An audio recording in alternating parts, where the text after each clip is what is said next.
Good morning, good evening, just simply hello.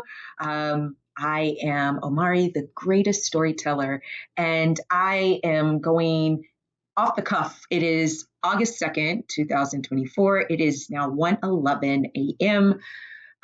Eastern Standard Time, and you're probably asking, why the hell are you up? Why the hell are you up and you're recording? Because I just want to go on a random rant, which is outside the norm of what I would typically do when it comes to YouTube and my channel. I actually was going to go live, but I can't go live for whatever reasons on YouTube for another 24 hours, or at least that's the message I got when I tried to go live. So I'm going to record my rant and then post it and then go from there. So this, again, is a different format than what I would normally do. Commonly, I would curate a story based off of real life experience, but it's usually exaggerated. Characters' names have changed. Just really silly and outlandish things are said in those stories, or maybe not outlandish, because a lot of what I talk about is really based off of true experiences in themselves being crazy and outlandish, neither here nor there.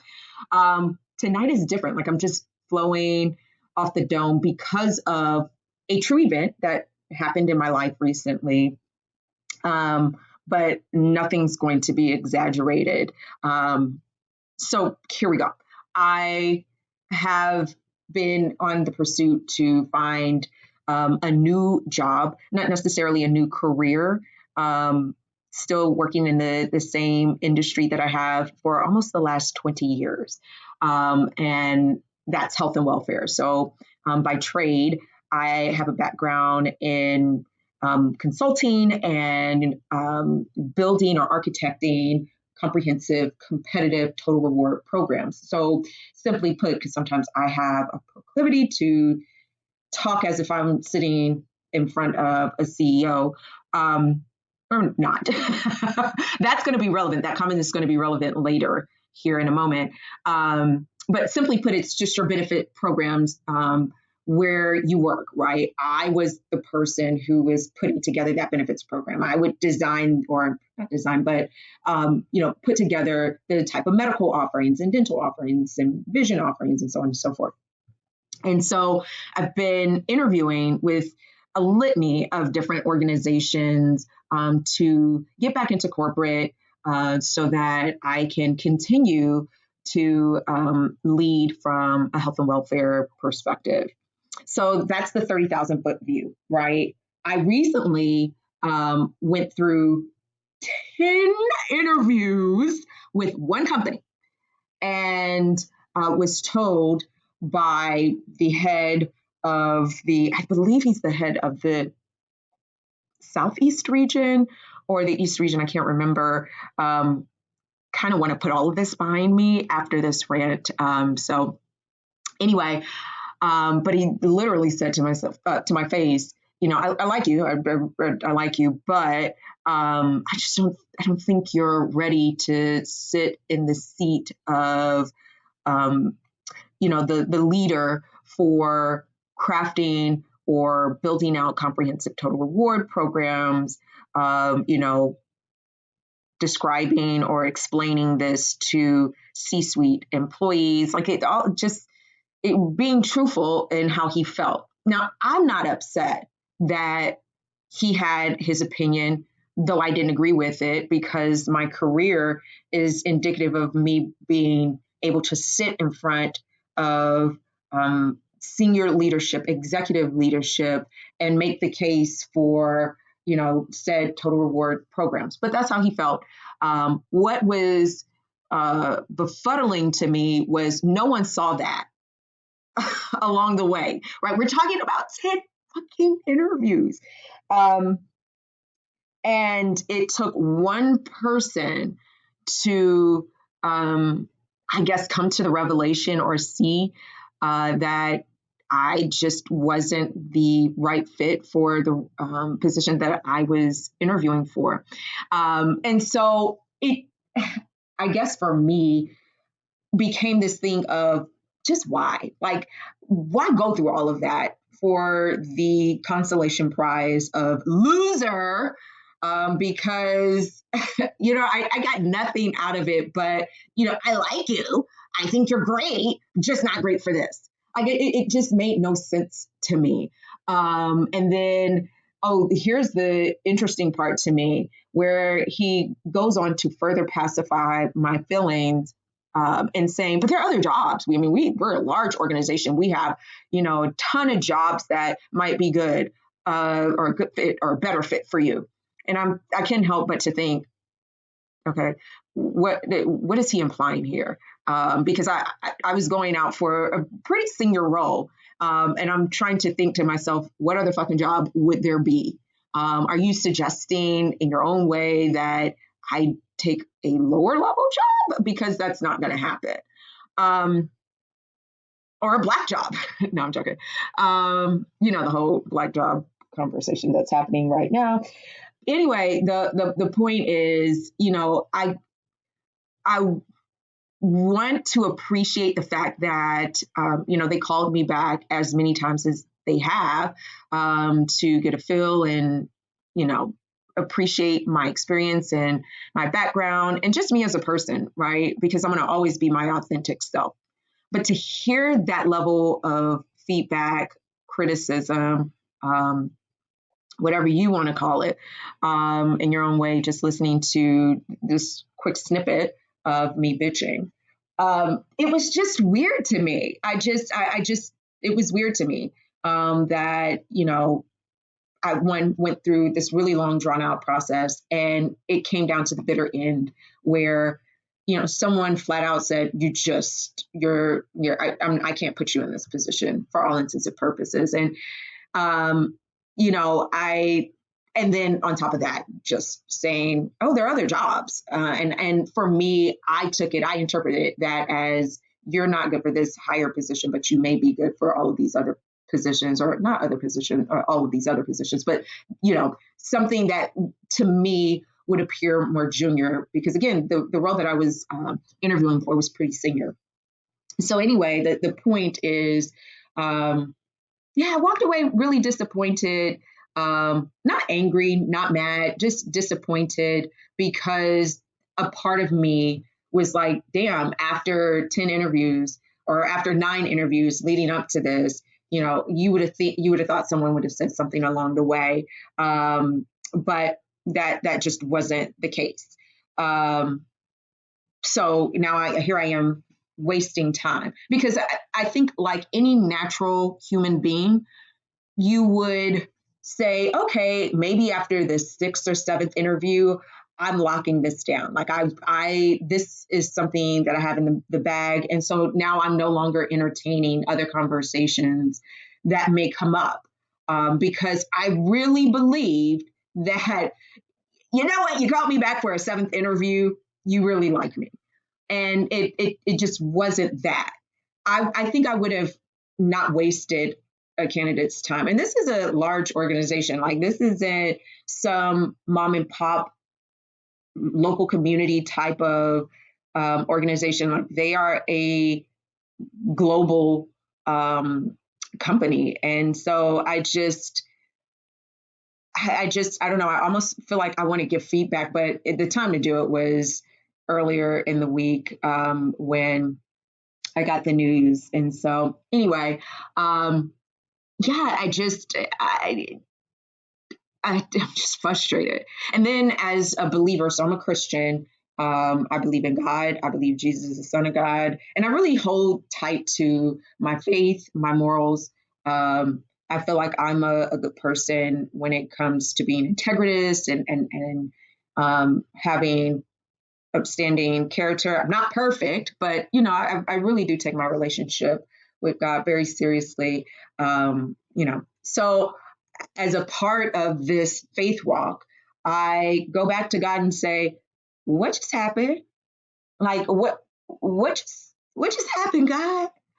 Now, God, you know my beginning from my ending. You know what's coming, what's not coming, what's going, what's not. Like, what happened? Couldn't you have intervened? and told these white people that this is not good. Like, I don't know. I don't know. It was, you have to ask God, why? Just why? As if life isn't starting to hit me hard, right? I've had some medical issues in the recent past, better than what I was before. So let me just say that. You want to talk about like God just holding tight to me, even when I felt like, okay, this is beating me up. I give up. I don't even want to do this anymore. Like God is like, no, we're not giving up. You're going to fight through this and be great. Yay. So, but yeah, I've seen God work in my life from a health perspective. So, there was no reason for me to believe that God just won't do other things in my life, right? But again, I go back to why this? Like, why am I having to face this level of rejection? And to the one or two listeners that might plug into this, you're probably thinking, I mean, come on, people apply for jobs all the time and get rejected. And I get that. I hear that argument. But when you haven't had a job for 9 months, you take rejection a little bit differently. And, you start picking apart just you, like, or at least that's what I've done, where it's just like, dang, I've been doing this for however many years and I'm getting interviews. I get called back. And a few cases get called back multiple times. So I'm perplexed as to why I'm just not selling the deal. And God, I need you to just show me, like, why is this my story today? And, talking to my counselor, my therapist, and my therapist being my mother, she said something really important is, a lot of people go through the same journey of God, why me? Why this and why at this moment? Why? And as humans, I don't think it's an issue with asking God why. But then if you zoom out and you look at your life, and I'm speaking to me now, I zoom out and I look at my life, I said, again, kind of going back to my health needs, God has been ever so present in that. And it's been a blessing for sure. But not just that, like I've been sustained greatly. In the 9 months that I haven't had any income coming in, and I mean no income, and yet, mortgages have been paid, car note has been paid, being able to see my family more frequently because they live in a different state. Like God has just been really good to me. And so I can say in this moment, going through this interview process, why? And God says, because it doesn't matter why you're going through this, or not that it doesn't matter, but that, it could be just a stretch of my faith. And that's what my mom, my therapist, was saying is that, sometimes we go through things, we face trials and tribulations because there's something that God is trying to improve in us, bring out of us. And, that faith walk is super important, right? Do you believe that I can do the impossible? Do you believe that I can change your situation, whether it's next week, next month, or the next day? I'm God. And if you don't even believe that on the surface, look at everything that I've done for you. Even if you didn't look at the recent past, right? When we talk about my health, or looking over the last 9 months where, like I said, things have been paid. I had those scary moments, but for all intents and purposes, I'm fine. And God is just like, I've kept you, I've protected you, I've provided for you over your almost 40 years of living. And why would I bring you to this point, this moment in your life to see you drown? That's not the God that I am. That's not the God that you serve. And, I even in my frustration, and I'm still frustrated, so don't get it twisted. I'm still frustrated.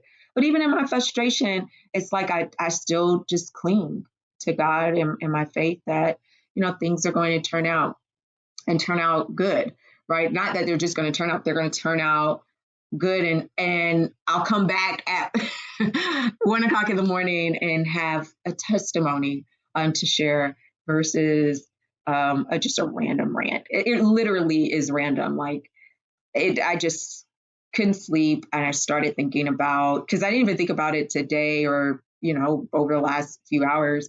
But it just came up where it was just like, did this motherfucker say to me that he didn't think I was ready for that level of prime time when it came to, sitting with C-suite leadership and really strategizing on how to build out a total rewards program.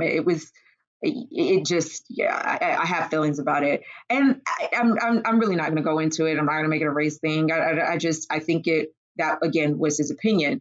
But I go back to, did nobody else see that? Out of all you people, did nobody tell me nothing? But we're moving you on. It seemed illogical. It on the surface, it seemed silly. And this is why I'm ranting, because it was just stupid. But anyway, I came across this video on YouTube, and it was this lady. I'd never seen her before, and she only had a few thousand subscribers, but she was talking about how she had left her job willingly, similar to me. I was not fired. I was not laid off. My boss at the time even tried to keep me. And so I've walked away from a lot of money before. And, just as a part of my faith walk, like I really believe that the things that I want, things that I desire, God is just going to do it for me. So, but anyway, I lost my train of thought there for a second. Why did I say? Oh, yes, the lady from YouTube. So she only had a couple of thousand subscribers, but her story was similar in that she left her job. She wanted to move in a different direction. She wanted to be an entrepreneur and build, and, she's a woman of faith. And so she thought that it would be great to spread the message of Christ via social platforms and just be a motivational speaker. But she delves into how life has been, or it has its moments of challenge, because it's like, I don't have the income that I had before. And so now it's, God, I don't know what you're doing. And anxiety kicks in, and, she runs back to, okay, I need to look for a job. When in essence, she is saying, and these are her words, not specifically, but summarizing what she was saying is, I was giving anxiety power. I was taking it away from God and saying, I can do this. I can do this better than you. You can't keep me, because this month, my water bill is now $100, where in the past it was only $20. And I don't know how it got that way, but I need to get money, and I got to pay this, and I have health bills, and I have, medication and all the things. Right. And I was like, oh my gosh, that is me. That is so me. And it's divine. I really do believe it's divine, where God led me to that video to say, you can't let those anxious thoughts get in. Like, anxiety will happen and it'll come, but you have to say, this is not going to scare me. I am not going to allow fear to wreak havoc in my life, when, again, I zoom out and I say, all of these things have been maintained for this long. And, I will be okay. Even though I thought I was going to get that job, because at interview number 7, you would think somebody would, of course, I'm going to always go back, because that was the premise of this whole damn video to begin with. Okay. Which is, y'all took me through all these interviews. I really did think I was going to get this position.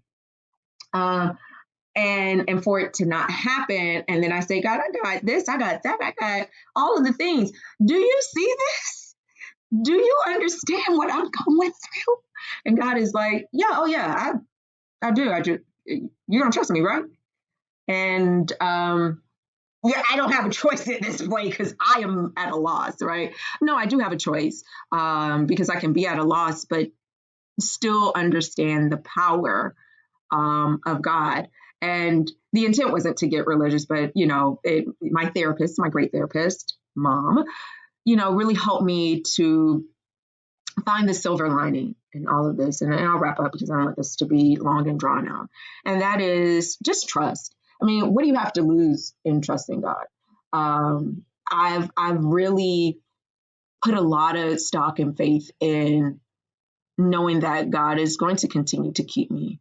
And because he's never failed me in the past, right? And when I say never failed, meaning I've had great trials and tribulations, and for whatever reasons, God just continues to reach and touch me, even in the deepest, darkest places that I've been, and lift me up and take me out.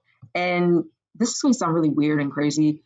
There were moments where it was just like, I just don't pick me up this time. I'm just let me lay here. I don't want this. And God is like, nope, nope, nope, nope, nope. I'm here to save, I'm here to deliver. You're not going back. That's what you're not going to do. You're not going to, all the prayers your mama and your grandma and your granddaddy done prayed over you, and you're going to get up. So yeah, just trust that God is a doer of what he says. He's the God of everything. He's the God of more than enough. He's the God of exceedingly and abundantly, and he'll continue to do what a lot of people would look at my situation and say, this is impossible. Like, the girl ain't working and she got this, that, and she's doing this and that. And, God, it's all God. So yeah, just trusting and believing that I will not go through another 10 rounds of interviews, all for motherfuckers to say. I thought I just talked about God. I'm sorry. I'm a work in progress. Okay.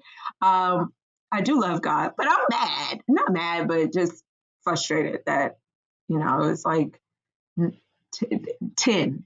Number 10. Number 10. 1, 2, 3, 4, 10. That's what y'all came up with.